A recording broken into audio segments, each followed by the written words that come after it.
Assalamualaikum warahmatullahi wabarakatuh. Teman-teman yang dirahmati oleh Allah Subhanahu wa Ta'ala, dimanapun Anda berada dan siapapun yang menonton video ini, teman-teman. Teman-teman, pernah tidak teman-teman mendengar jin nasab? Ya, jin nasab. Nah, apa itu jin nasab?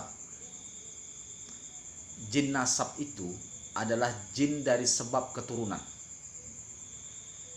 Jin yang pernah dipuja atau dikontrak ya sebagai khodam, yang pernah membantu leluhurnya dahulu.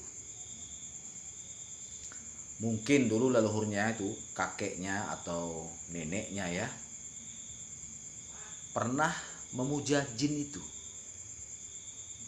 Mungkin juga leluhurnya adalah seorang dukun atau penyihir yang setiap melakukan ritual-ritual pengobatannya dengan alasan pengobatan, maka dia dibantu oleh bangsa jin atau setan, jin yang sengaja dipuja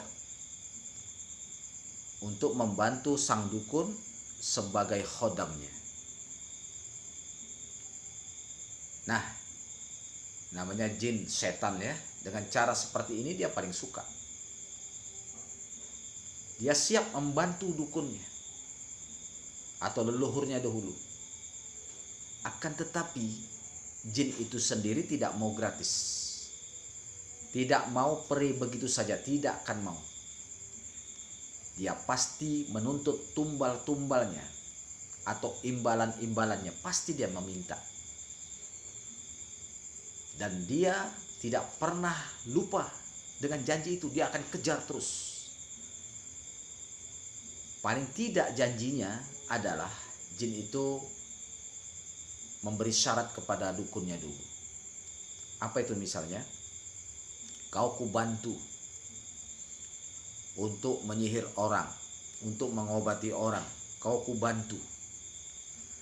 Akan tetapi satu syarat yang harus kau penuhi. Kata sang dukun, apa itu? Apa syaratnya? Maka setan bilang, izinkan aku untuk mengikuti anak keturunanmu. Ya, izinkan aku untuk mengikuti anak keturunanmu. Nah, jin yang datang kepada dukun pun tidak bilang dia itu setan, tidak. Dia mengatakan dirinya adalah wali, biasanya aulia. Aku wali Sipolan, aku aulia Sipolan, aku syekh Sipolan.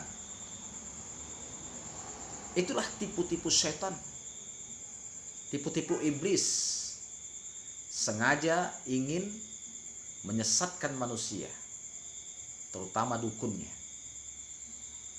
Ya, kadang-kadang mengaku arwah Sipolan, aku mbahmu, kadang-kadang seperti itu. Aku datumu, aku bolangmu, aku munyangmu. Teman-teman, tidak ada arwah gentayangan dalam pandangan Islam. Ya, sekali lagi, di dalam agama kita, agama yang sempurna, tidak ada keyakinan adanya arwah gentayangan, tidak ada. Makanya kalau ada orang yang percaya ada arwah gentayangan, karena memang dari kecil sering nonton film horor, film Sujana. Kalau di Indonesia film Sujana, atau Si Manis Jembatan Ancol, atau menonton film Mak Lampir atau Pampir. Ya. Yang jelas tidak ada arwah gentayangan di dalam pandangan Islam. Jadi setan, karena umumnya kita meyakini adanya arwah gentayangan, maka setan jadi momen untuk ngaku-ngaku atau mengaku dirinya adalah arwah Sipolan. Yang jelas setan akan menyesatkan manusia dengan segala cara. Segala cara, teman-teman. Wala tattabi'u khutuwatis syaiton. Janganlah kamu ikuti langkah-langkah syaitan. Jadi jin nasab akibat leluhurnya dulu memuja, ya, maka dia walaupun leluhur kita sudah meninggal ya, tapi dia jinnya itu kan belum, karena umur jin panjang, bahkan ada 1000 tahun ya. Dia akan mengikut ke anak cucu, mana yang jadi targetnya ya, mana yang jadi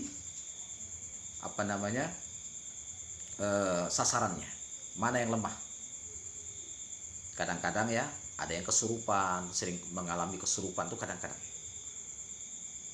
Kadang tidak kesurupan, tapi sering sakit-sakitan. Bolak-balik sakit.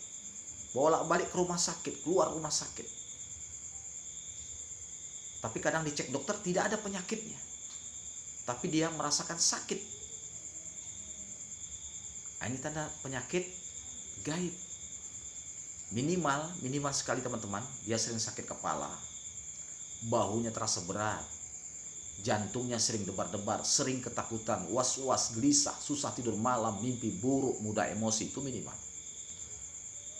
Jadi kalau ini terjadi di antara Anda, keluarga, mungkin ada yang diikuti oleh jin nasab, yang mana mungkin leluhurnya adalah seorang dukun atau penyihir, mungkin juga pawang, istilah pawang jarang kepang lah ya, kuda lumping, itu kan ada jinnya itu, ada endangnya, ada khodamnya.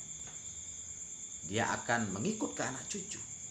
Dan ini pengalaman saya dalam perjalanan saya meruqyah pasien, banyak saya jumpai jin nasab ini. Padahal orang ini tadi tidak pernah belajar ilmu sihir, tidak pernah mempelajari sihir, ya, bahkan tidak percaya kadang-kadang. Akan tetapi kok sering kesurupan atau sering sakit-sakitan. Minimal tadi sering sakit kepala, sampai 7 keliling sakitnya.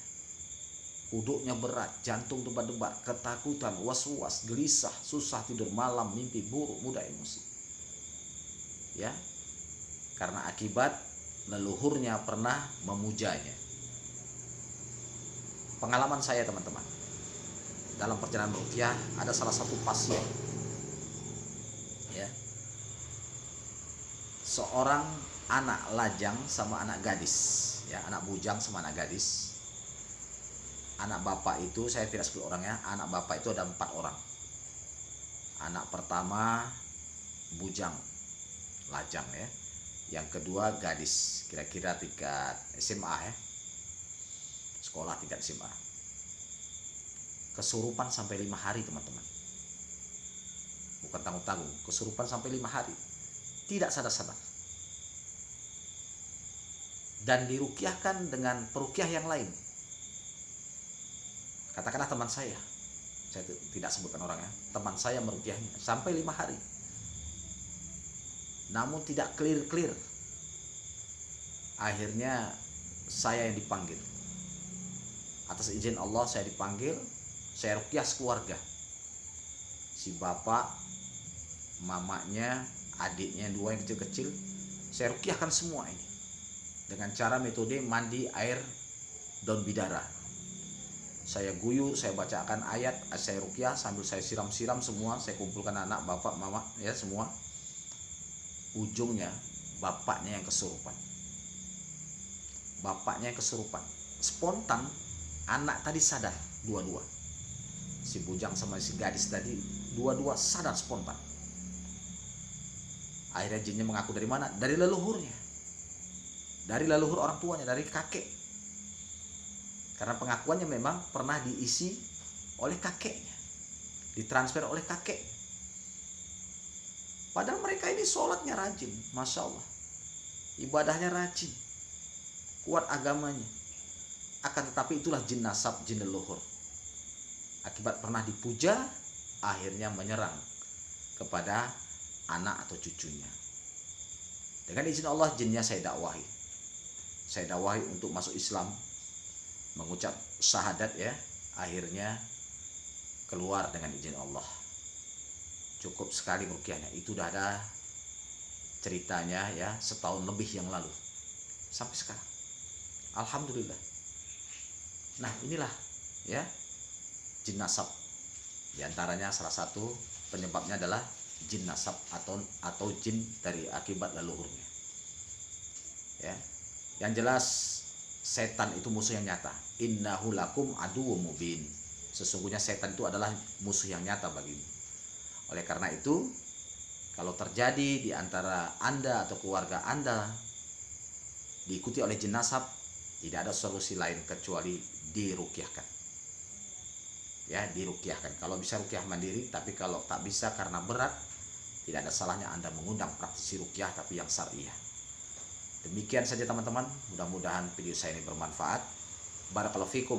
Assalamualaikum warahmatullahi wabarakatuh.